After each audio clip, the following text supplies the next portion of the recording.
we wanted to tell this story. We thought that if we told it any other way, that y'all would be pretty bored by it. And so it was really when I came up with the idea for the structure, and I said to you, how about if we try this? We both kind of knew like that was the way that someone might actually want to film this movie.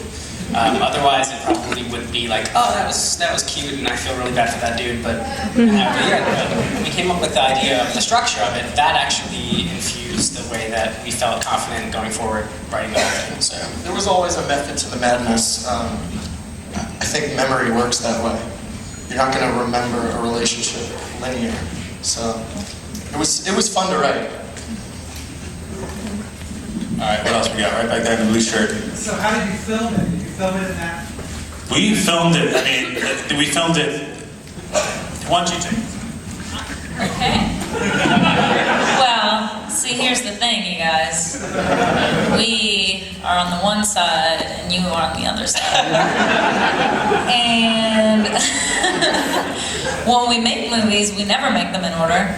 So it didn't really, you know, it was so charming reading the script, but we didn't get to feel the full effect of its loveliness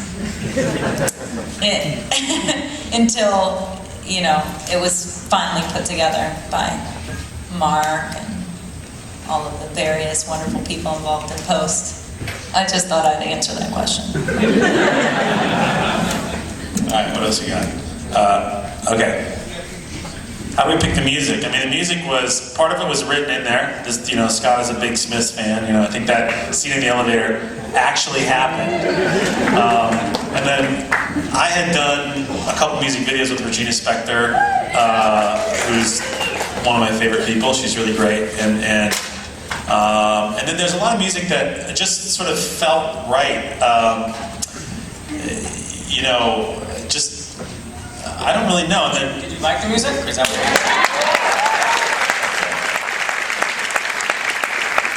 you know, what's sort of fun about this is we chose a lot of the music beforehand because a lot of the sequences had to be planned out previously. These guys also brought, I mean, they chose their own sort of karaoke songs. And then Zooey, I remember when we, like the very first day we played the Mary and Faithful song that you brought in, which, remember during the narration sequence? The Rolling Stones song. Rolling Stones song that she covered in various different ways, I'm sure, back in the 60s. Whenever we could. I have a loud enough voice to speak to you all without my we were able to, you know, Mark was open enough to us playing music on the set, you know, when there wasn't any dialogue, which is so nice because it's able to create a mood. Yeah, I remember like we were shooting that really late at night when you guys were on the bed, like talking to each, like doing the eyelash thing. It was at like 3 o'clock in the morning, and we were about 3 days from the end of the shoot, and like, yeah, at least Regina, Augusta Marco, right, which you brought up very, very early on. We were playing that while we were doing that sequence. But music just, it plays a huge part, I think, in how people relate to each other.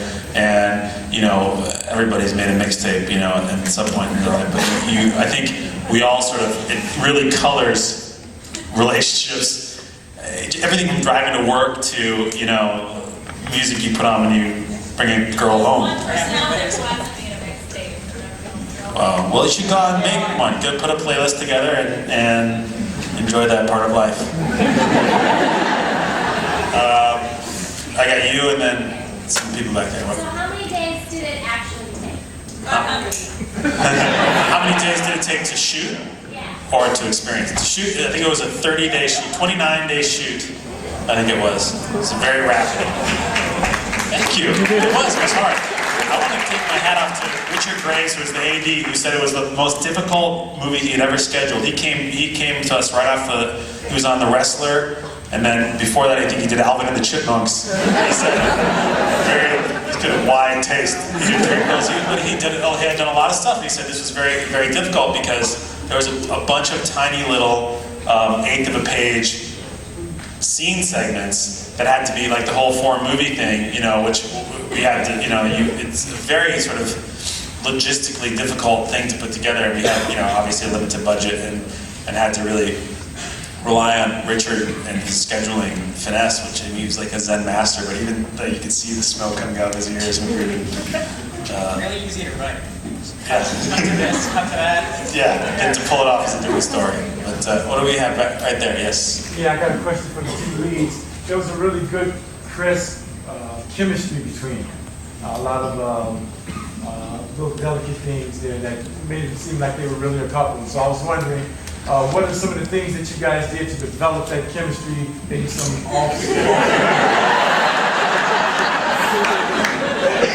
We've known each other for 10 years, right? We did a movie together called Manic that came out a long time ago.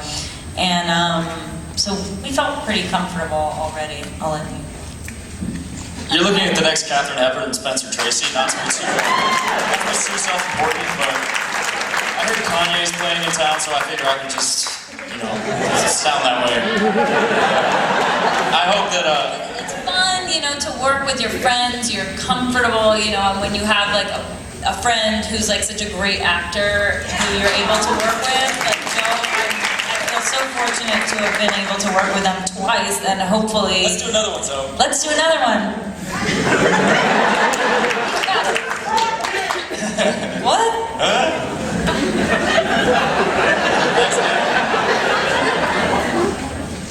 Anyone else? You, sir. penis!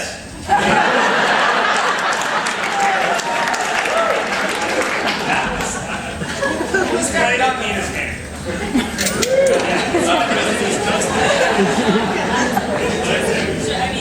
I actually did that. That's so dumb. But I had been Offered to play it before, and I just didn't do it. So now I've done it. What? Oh, don't go there. We chose the 4 shots. Like, I don't want the shots with like 7 sealed, which is usually a black and white movie. It is a black and white movie. This is funny because we, like Joe, originally there was a sequence in the movie that was like a self-help sequence, but like Joe was like, I can't, self-help, fuck that. And so we like literally a week before the shoot, these guys came up with this other sort of sequence, which by the way, we walked in at the end, like during the sequence, and you guys got that in a way that no audience has gotten that up to this point, which is really satisfying. So good on you. But We should have done a Kurosawa. Yeah. We we were like, we should have done a samurai suicide.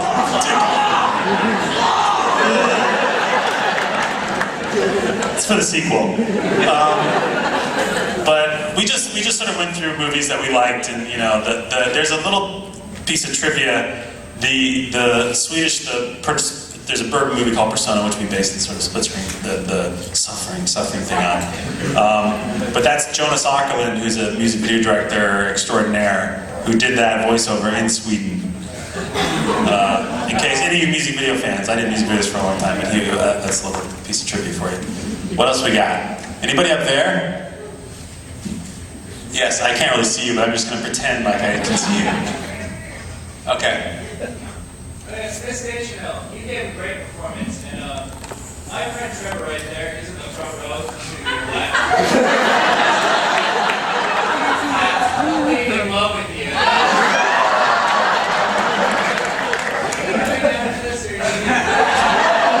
You're being asked out by proxy. Uh-oh. Oh. engaged, but Yeah. Congratulations. Can you talk? Never single.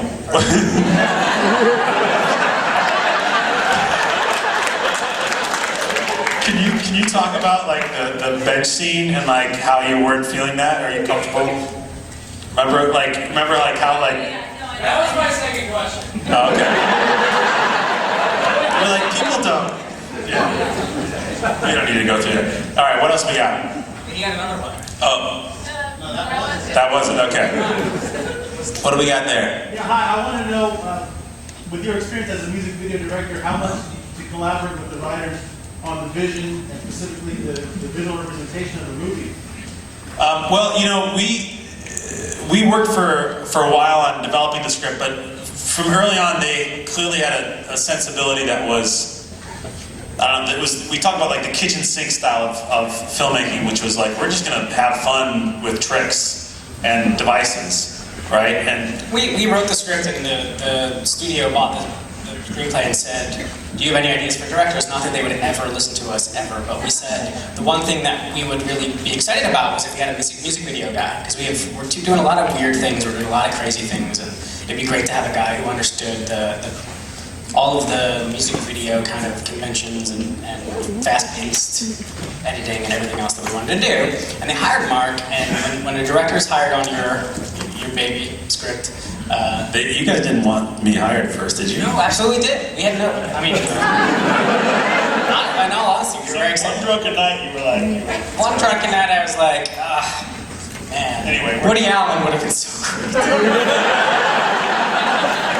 we were very excited, and they hired Mark, and we knew immediately that like we all wanted to make the same movie, which was like really awesome. And Mark had done a lot of homework in an effort to get hired, and he had the whole thing like mapped out in a linear structure with images, and we would have like late night conversations about all of the things that we wanted to do, and it was amazing to have someone come on to the thing that you were so close to and it was so personal to you and see it exactly the way you were hoping someone would see it. I think ultimately we were lucky to have a 1.5 years of pre-production. Yeah.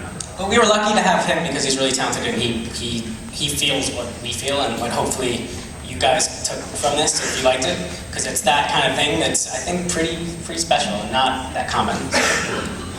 Did you want to say something, Matthew? Let's have a question for Matthew. Moral support. Anyway, yes? Very good question. I mean, she asked if there's any symbolism behind the color blue.